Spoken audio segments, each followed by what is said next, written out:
लेकिन ऐसी मोहब्बत का क्या फायदा जो एक तरफा हो।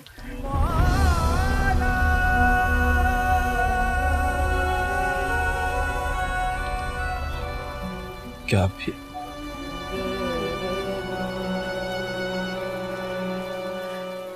आप क्यों नहीं समझते? अब इन सब बातों का कोई फायदा नहीं। आपको इस बात की कोई कदर नहीं कि मैं यहाँ मेहरम के सामने बल्कि किसी और के साथ मंसूब होने के बाद भी यहाँ खड़ी हूँ। क्यों? किस लिए?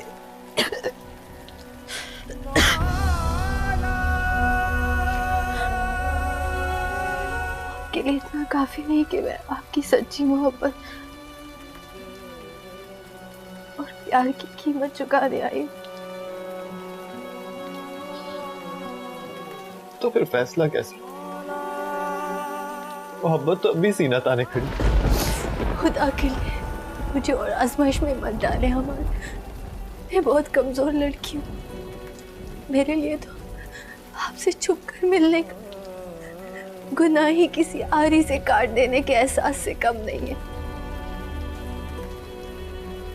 आपके दो शेरों ने मुझे ये गुनाह करने पर मजबूर कर दिया और मैं खुद को रोक नहीं पाई। वादा करें मुझसे कि आप घर लौट जाएंगे। मैं आपसे आपके खुश रहने का वादा चाहती हूँ।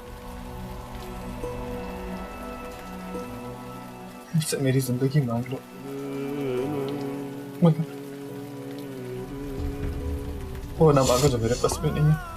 क्या सारी जिंदगी एक मुलाकात के सहारे नहीं काटी जा सकती?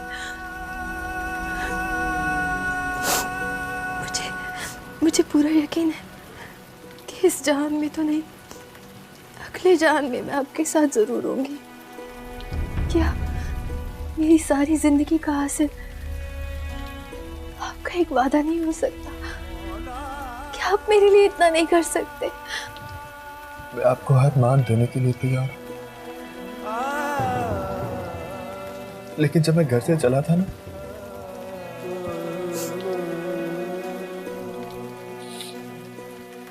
तो बहुत दावे किए थे मैंने। मैं नहीं चाहता कि मेरी मोहब्बत की सच्चाई को कोई ताना दे। मुझे थोड़ा सा वक्त दे दे। मैं नहीं चाहता कि जब मेरी वापसी हो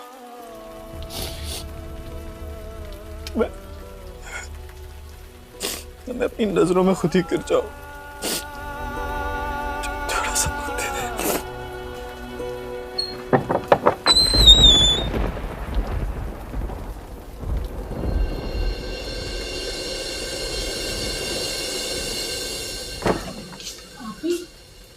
बहुत देर हो गई है।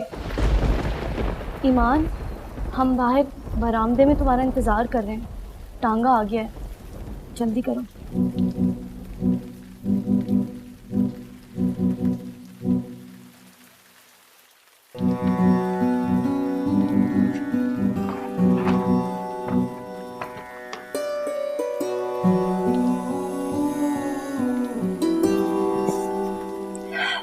मुझे यकीन है कि आज जब कभी भी जिंदगी में आपका नाम मेरे सामने आएगा तो उसमें कोई जो जल कर राख हो जाने वाली कोई बात ही नहीं होगी।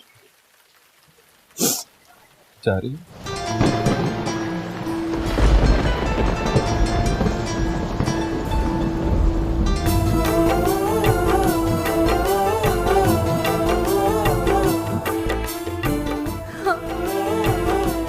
इस उम्मीद के साथ कि आप मेरे यहाँ तक आने का मान रखेंगे, बस मेरी ये हिम्मत आए और इसे जाया मत जाने दीजिएगा। ये एक मजबूर की इल्तिजा है आपसे।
दादाजान आप क्यों इतना गुस्सा हो रहे हैं?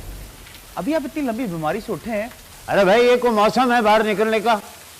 हद होती। कम से कम मुझे ईमान से ही उम्मीद नहीं। अभी तक इस घर की कोई औरत शाम ढलने के बाद वापस इस तरह नहीं लौटी। गजब खुदा का।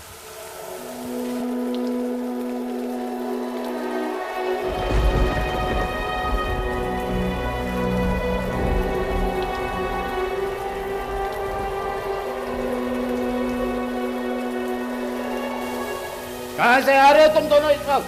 हैं? ये कोई वक्त है शरीफ लड़कियों का घर लौटने का?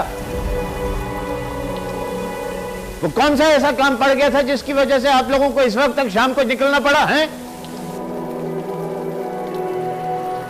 लोग कहेंगे कि मौलवी अलीम वैसे दूसरों को तो नसीहतें देता फिरता है, अपनी बेटियां जो हैं वो रात गए जनाबली बाहर फिर रही हैं। कमाल की बात है। बोलो, जवाब दो। वो अब्बा जी, वो हम दोनों क्या? वो ताजी वो मेरे ही काम से बाहर गई थी। तुम्हारा कौन सा काम था इतना जरूरी जो कि इस वक्त गई थी? बाजार से कुछ चीज़ें मंगाई थी मैंने। वो मैं हुजरे की मरम्मत में थोड़ा मसरूफ़ हूँ तो इनको कह दिया। तुम भी कमाल की बात करते हो अब्दुल्ला। ऐसी कौन सी आफत आ गई थी कि ये काम इसी वक्त होना था? जाओ अब जाके अपने कपड़े बदलो। ठीक है, वो ऐसी को नजर मैं क्या मांगू खुदा जाने, मोहब्बत तो गुनाह भी है, मोहब्बत ही खुदा भी है।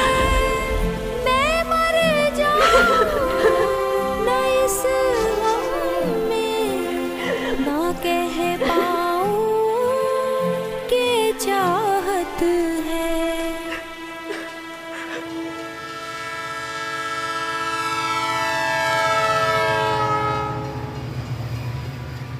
क्यों उन्हें मेरी मोहब्बत एक गुनाह अजीम नजर आती है? क्यों क्यों उन्होंने उस मासूम लड़की की रूह को मजहब और गुनाह के बीच में तकसीम करके रख दिया? मोहब्बत उसे मेरी तरफ खींचती है और मजहब उसे मौलवी अलीम का हुक्म मानने पे मजबूर करता। और इस कश्मकश के बीच में उसका नाजुक वजूद छिल रहा है, कट रहा है, और मैं कुछ भी नहीं कर सकता। खामोश खड़ा देख रहा हूं। मैं बिल्कुल बेबस हूं गफूर है। मैं क्या करूं? मेरी बहू, इसमें तेरा कोई कसूर नहीं बहू। तेरा बस चले तो तू उस मौलवी के घर के सामने उसे यकीन दिलाने के लिए सूली पर चढ़ जाए, उसके हाथों से जहर खा ले। पर तू तो उस लड़की की इज्जत की खातिर खामोश बैठा है ना। इसमें तेरा कोई कसूर नहीं, सारा कसूर तेरी किस्मत का है।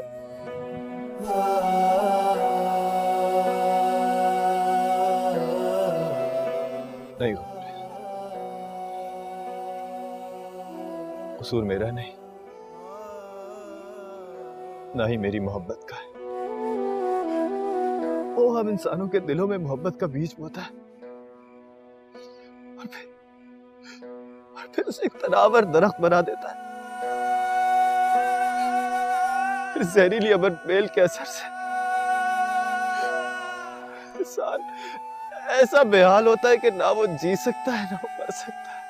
वो जी जी के मरता है और मर मर के जीता है। मेरी और उस लड़की की हालत, उस लड़की की हालत का जिम्मेदार भी मैं या वो नहीं। मेरा कोई कसूर नहीं है, मेरा कोई कसूर नहीं है, कोई कसूर नहीं है मेरा। चुप कर जा बहू, ना इंसाफी करने वाला नहीं है।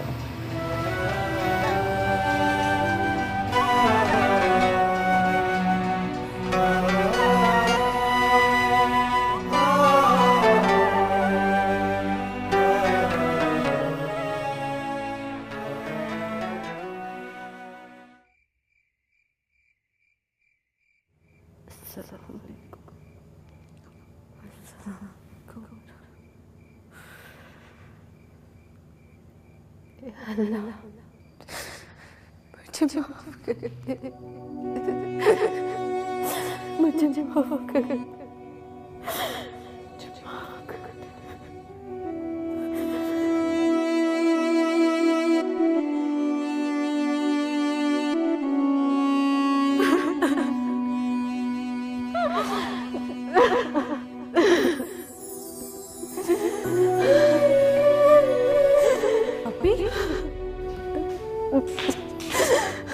भाभी क्या हो गया आपको? खुदा, इतना तेज बुखार। भाभी उठे, आप उठे, अभी उठे।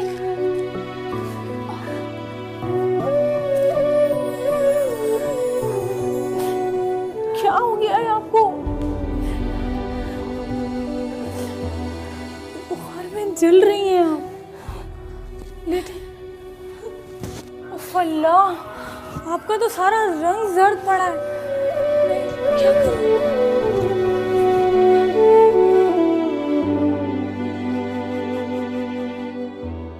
यार तुम्हारे कमिश्नर साहब किस किस्म के आदमी हैं। मुझे तो सोच सोच के परेशानी हो रही है कि वो मैडी बेचारा रेलवे स्टेशन पे कुली का काम कर रहा है। कामी यार, मेरा तो दिमाग बिल्कुल काम नहीं कर रहा। काश तुम यहाँ होते, कम से कम मैडी को तो संभालते। उससे बोलो मेरे पास अमेरिका आ जाए, लानत भेजे सब पर। यार एक बात कहूँ, अगर माइंड ना करो तो। कहो। कामी यार, मैं तुम्हें रिटर्न टिकट भेज देता हूँ, कुछ दिनों के लिए आ जाओ। यार रिटर्न टिकट की क्या बकवास कर रहे हो? मैडी के लिए तो मैं कुछ भी कर सकता हूँ, जिगर है मेरा। फिर कब? फिर क्या, आता हूँ। थैंक यू सो मच यार कामी। टिकट होते ही फ़ोन कर दूंगा। Okay bye. बाय।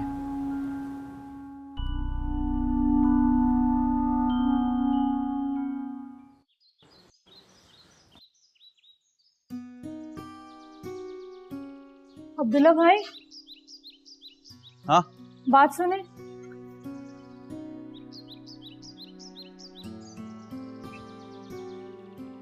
कैसी तबीयत है आपकी तुम्हारी? अभी बुखार तेज है, दवा तो दी है, दुआ करें कि जल्द आराम आ जाए। अब्दुल्ला भाई, आपका बहुत बहुत शुक्रिया। शुक्रिया किस बात का? कल रात के लिए। अगर आप वक्त पर बात ना बनाते तो अब्बा शायद हमसे सारी उम्र नाराज रहते। देखो कल तो हो गया, मगर अब ये बहाना बार बार नहीं चलेगा, समझी? और ताजन बिल्कुल ठीक कहते हैं, हमारे घर की लड़कियां शाम ढले घर नहीं लौटती, समझी?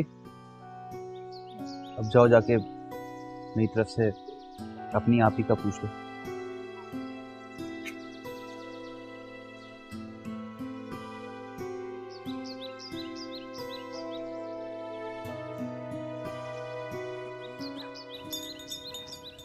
अस्सलाम वालेकुम छोटे मौलवी साहब। वालेकुम अस्सलाम फजल चाचा। कल खैरियत तो थी ना? मौलवी साहब के घर से जनाना सवारियां इतनी तेज बारिश में बहुत दूर तक गई थी, अब ठीक तो है ना? हाँ सब खैरियत तो है, आपको पता है शादी का घर चल रहा है, कोई ज़रूरी काम पड़ गया होगा। वैसे फजल चाचा सवारी गई कहाँ तक थी? वो पुरानी हवेली, जहाँ वो क्या नाम है उनका, शाकर मियाँ रहते हैं।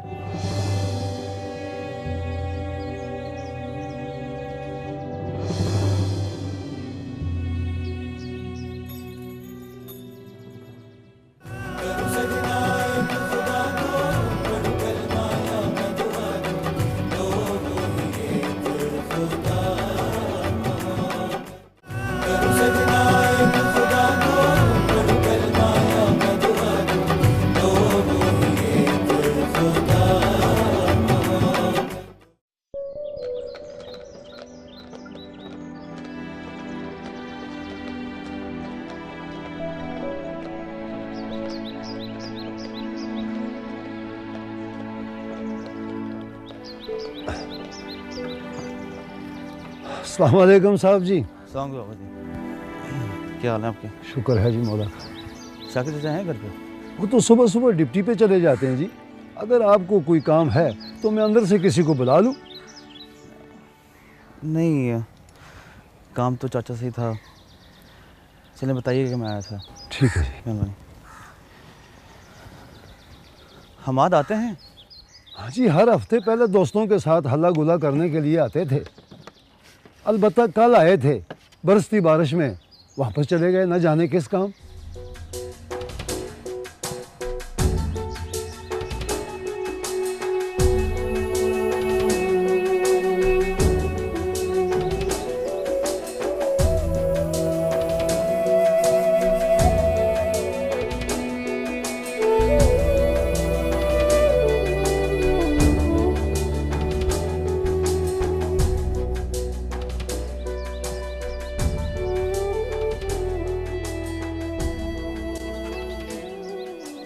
ऐसी है इसकी तबीयत अब?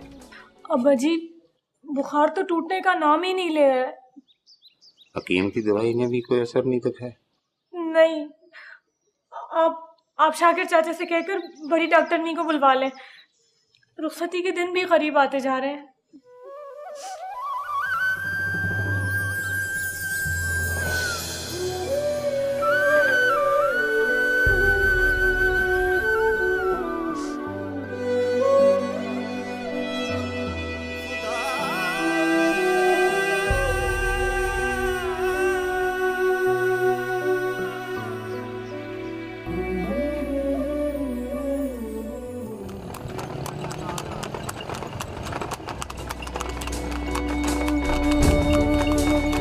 मौलवी साहब के घर से जनाना सवारियां इतनी तेज बारिश में बहुत दूर तक गई थी।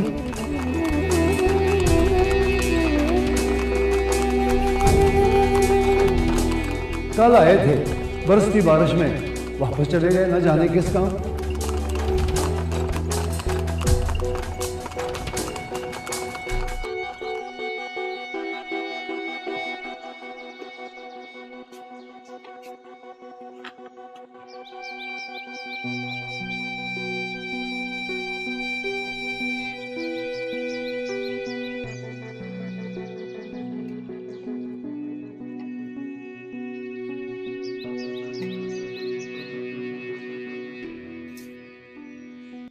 अरे भाई अब्दुल्ला। जी ताईजान। अच्छा हुआ कि तुम आ गए, मैं तुम्हारी तरफ भी हुजरे जा रहा था। क्या हुआ ताईजान, अब परेशान लग रहे हैं? ईमान की तबीयत ठीक नहीं है, उसका बुखार शदीद से शदीद तर होता जा रहा है, कोई दवाई असर नहीं कर रही। चाह रहा था कि तुम शहर जाते तो बड़ी सी डॉक्टरानी को वहाँ से लेकर आते। मेरे से बच्ची की हालत इस तरह देखी नहीं जाती। ताईजान आप परेशान ना हो, मैं खुद जाके डॉक्टरनी को लेकर आता हूँ। ईमान को कुछ नहीं होगा, ये मेरा ईमान है।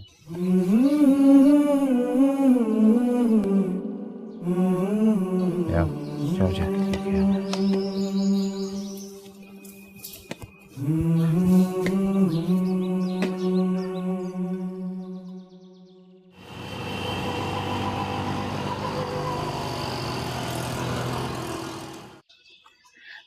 टाइम पर देते रहे, अल्लाह बेहतर करेगा। फिक्र करने की कोई बात नहीं, इंशाअल्लाह अल्लाह बेहतर करेगा। बज़ाहिर तो बुखार ना उतरने की कोई वजह समझ में नहीं आती, और ऊपर से ईमान कमजोर भी बहुत हो गई है। वैसे भी रुखसती के दिन करीब हो तो बच्चियों पे ज़हनी दबाव बहुत बढ़ जाता है। आप ऐसा कीजिए कि इसके जो भी करीब है उसे चाहिए कि इसका दिल लगाए। आप दवा टाइम पर दे दीजिएगा, अल्लाह बेहतर करेगा। डॉक्टर साहब, आपने आने की तकलीफ उठाई, मैं आपका बहुत खुदा हाफिज़।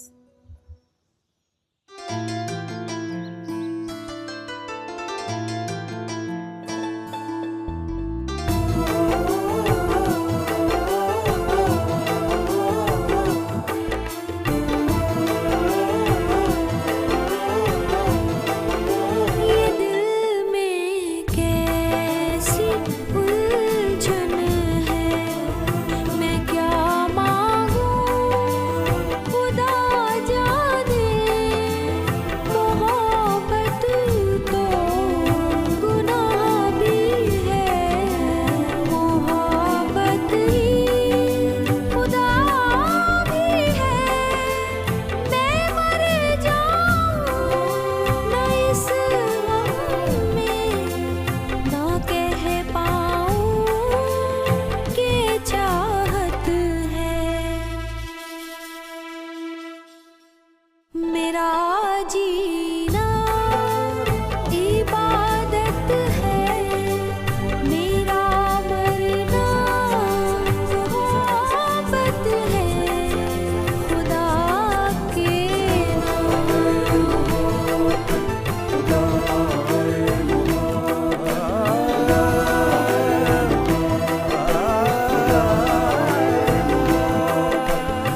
मैंने आपसे माफ़ी भी मांगी, मैंने आपकी हर तरह से इज्जत और तकरीम भी की, यहाँ तक आपके हाथ भी चूमे, सच्चे दिल से, कोई मुनाफकत नहीं थी उसमें। लेकिन आपने बहुत बड़ा धचका दिया मुझे। मैं समझा नहीं तुम क्या कहना चाह रहे हो। ये भी खूब है कि मुझे आप कहते कहते आपसे तुम तक आ गए,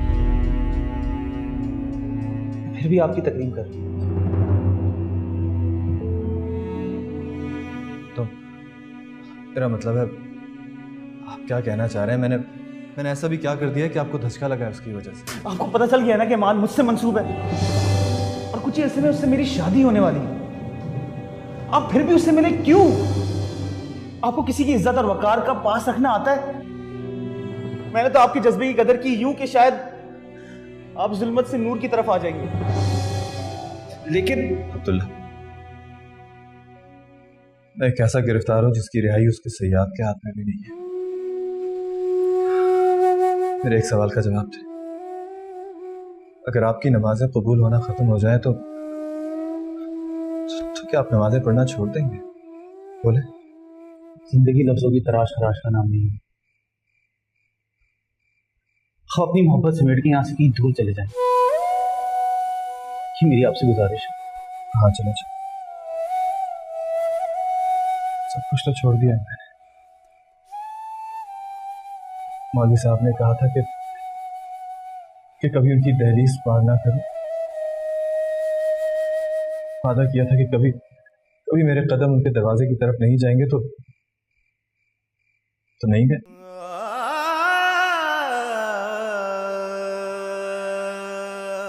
और यही वादा मैं आपसे भी करता हूं। आपकी दीवानगी की वजह से किसी और के कदम वो दहलीज पार कर रहे हैं, जिससे मौलवी साहब और मेरे खानदान की इज्जत सरेआम रुसवाई हो रही है। आप क्यों नहीं समझते हमाद साहब? अब्दुल्ला, अगर मजबूरी के तहत किसी के कदम वो दहलीज पार कर भी गए तो इसका मतलब वो नहीं है जो आप समझ रहे हैं। इसकी वजह अपनी इज्जत, अपने खानदान की दुहाई देना ही थी। मुझसे ये वादा लेना था कि मैं अपनी दीवानगी की वजह से किसी के बेदाग कोरे मासूम दामन पे कोई ऐसा दाग ना लगा दूं जो सारी जिंदगी धुल ही ना सके। और ये वादा पहले भी मैं 1000 बार दे चुका। खूब निभा रहे हैं वादा अपना। मैं तो आपको मौत की बदुआ भी नहीं दे सकता, लेकिन इतना जान लें कि खूबसूरत अल्फाज का सहारा लेकर इजहार करने को मोहब्बत नहीं कहते।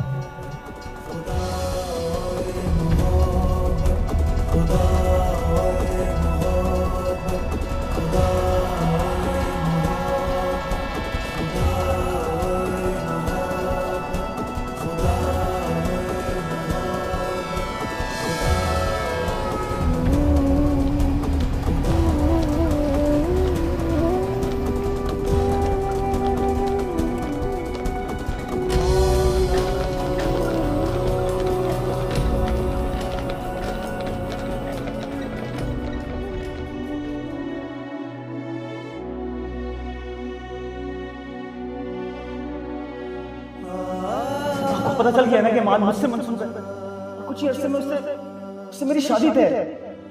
आप फिर भी उससे मिले क्यों? आपकी दीवानगी की वजह से किसी और के कदम वो दहलीज पार कर रहे हैं।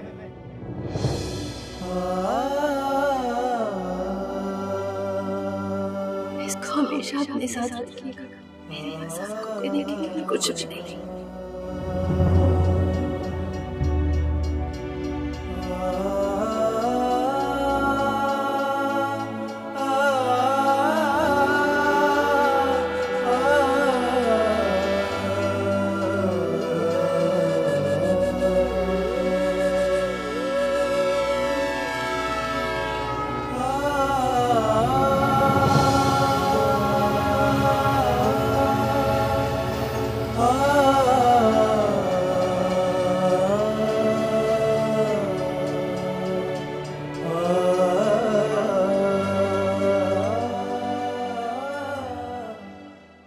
अब्दुल्ला भाई, मैं सच कह रही हूँ,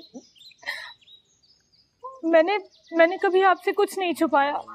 मेरी आप ही अपने आप को खुद एक ना करता गुनाह की आग में झुलसा रही है। वो बहुत मासूम है, वो बहुत मासूम है अब्दुल्ला भाई। देखो आया, ईमान की गवाही देने के लिए मेरे दिल के सिवा मुझे और किसी तरफ देखने की जरूरत महसूस नहीं होती। उसकी पाकीज़गी और मासूमियत का गवाह मेरा मन खुद है। लेकिन आज न जाने क्यों मुझे ये महसूस होता है कि उस कांच की लड़की के साथ हम कोई ज्यादती तो नहीं कर रहे। मेरी बहन को बचा ले, मेरी आपी को बचा ले अब्दुल्ला भाई, खुदा के लिए उसे बचा ले।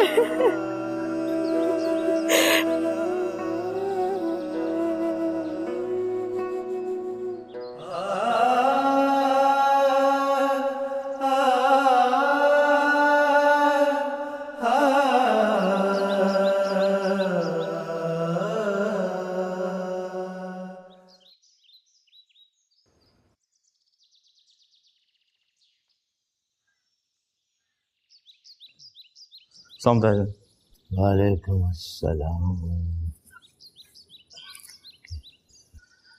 ताजु, मैं असर से पहले बड़ी डॉक्टर की क्लिनिक से दवाइयाँ लेता आया हूँ। वही कह रही थी मगरिब के बाद खुद आके टीका लगा दूंगी। अल्लाह उसका भला करे।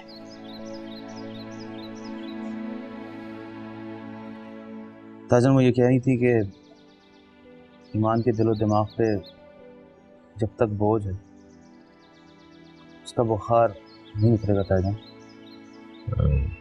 मुझसे भी उसने कुछ ऐसी बात की। समझ नहीं आता कि ईमान के दिलो दिमाग पे कौन सा बोझ है।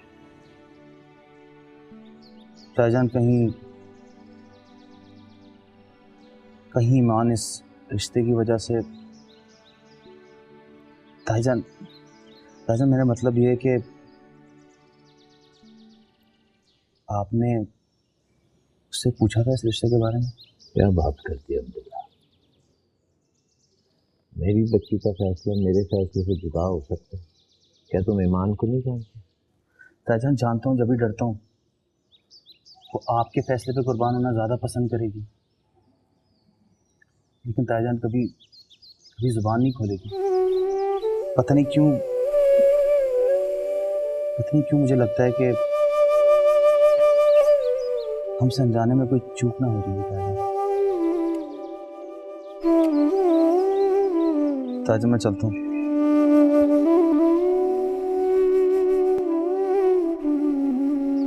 पता नहीं क्यों मुझे लगता है कि